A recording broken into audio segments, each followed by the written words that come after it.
In today's video, I will be taking a look at basically the polling, except in a different perspective. I will be adjusting the polls given the error in the 2020 presidential election, which will really tell you how large the Republican lead actually is. Now, how do I adjust these polls? For example, in the state of Colorado, Biden did win by 13.5% in that state. However, theoretically, if Democrats were leading by 18% in the polls, in the state of Colorado, that is a 4.5% overestimation of the Democratic Party. If the incumbent Democrat there, Michael Bennet, is leading by 8% in the polls in the 2022 Senate elections, then 8 minus the 4.5% margin of error will give a 3.5% lead to the incumbent Senator Michael Bennet. Now, this is all theoretical, so I'm going to get right into the data. I'm going to start off with the state of Nevada here, which we already have opened. As you can see, the state of Nevada, I think the polls and the final results were exactly a match.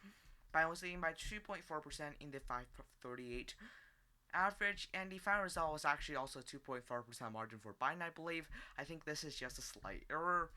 And right now, it does look like Calvin Cortez Masto and Adam Laxalt are in a very tight race, but Laxalt is leading by 0.2%. Thus, I will put this race as a tilt margin for the Republican Party.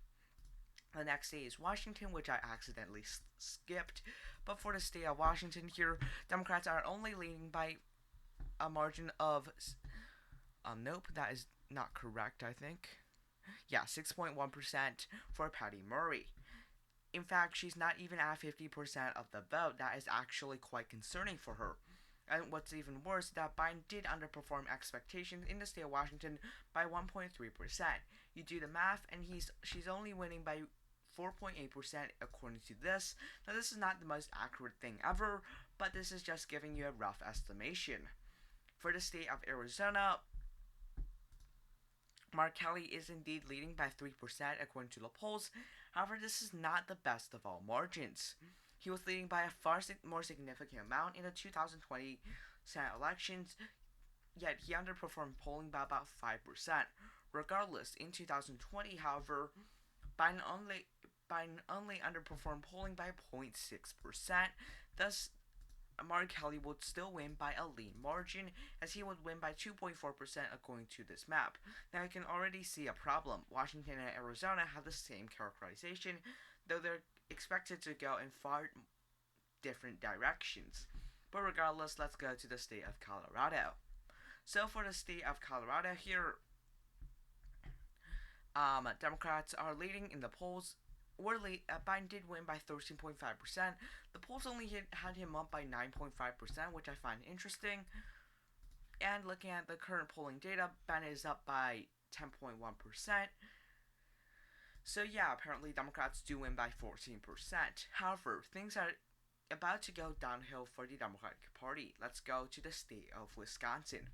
Wisconsin, a state that Biden was expected to win by a decent margin according to the polls, a 6.7% margin, only went to Biden by less than 1 percentage point.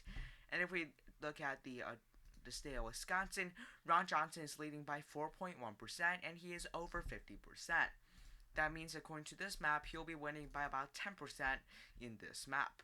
Now for the state of Ohio, another state that heavily overestimated Joe Biden.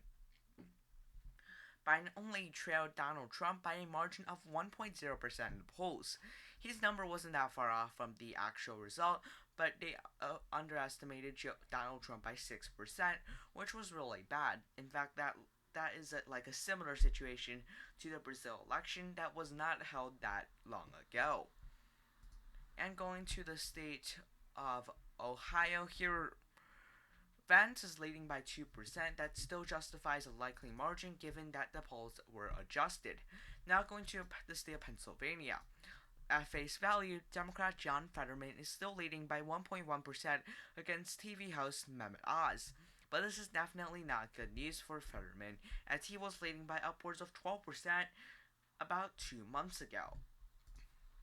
And if we look at Pennsylvania here, this was another state that heavily overestimated Joe Biden. Now, this is not, I don't think this is the best number. If you look at the polls, actually, according to 538, Biden, Trump was leading by about 6%. And Pennsylvania, they really disqualified a lot of the 538 polls. I was not able to find the 538 website, but this state, I can say with confidence, what overestimated Joe Biden by about 6%. Thus, it also justifies a lean margin for the Republican Party.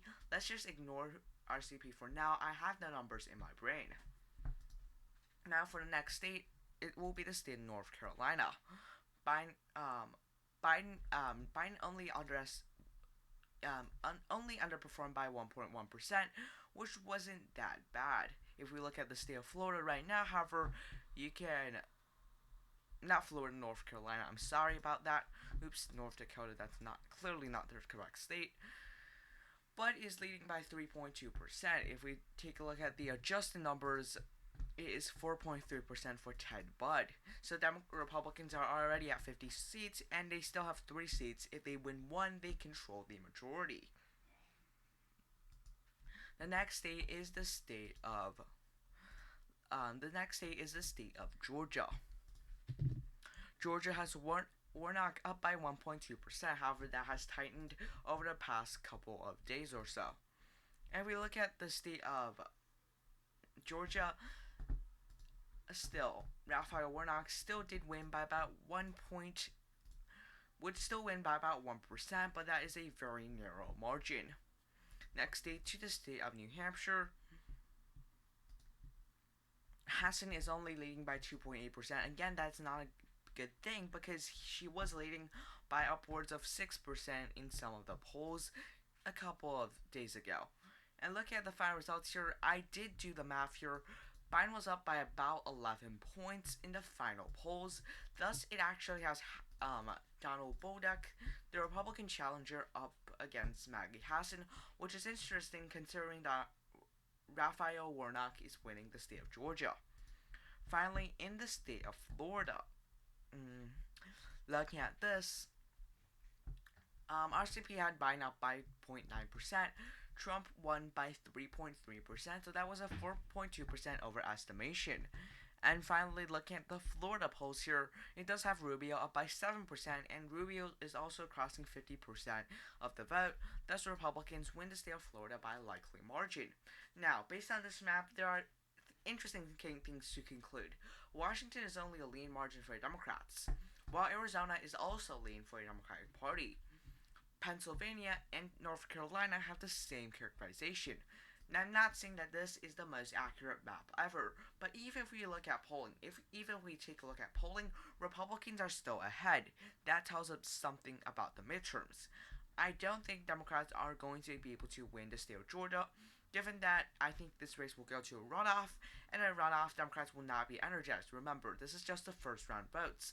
According to 538, again, no one will reach 50%. Thus, this race will go to a runoff, and in a runoff, we probably will see Walker win. Arizona, there could be a similar issue there. I don't think Democrats are going to win. Republicans are going to win New Hampshire. But regardless, this is the end of today's video. Be sure to like and subscribe to our YouTube channel. Thanks for watching. Have a nice day. Bye.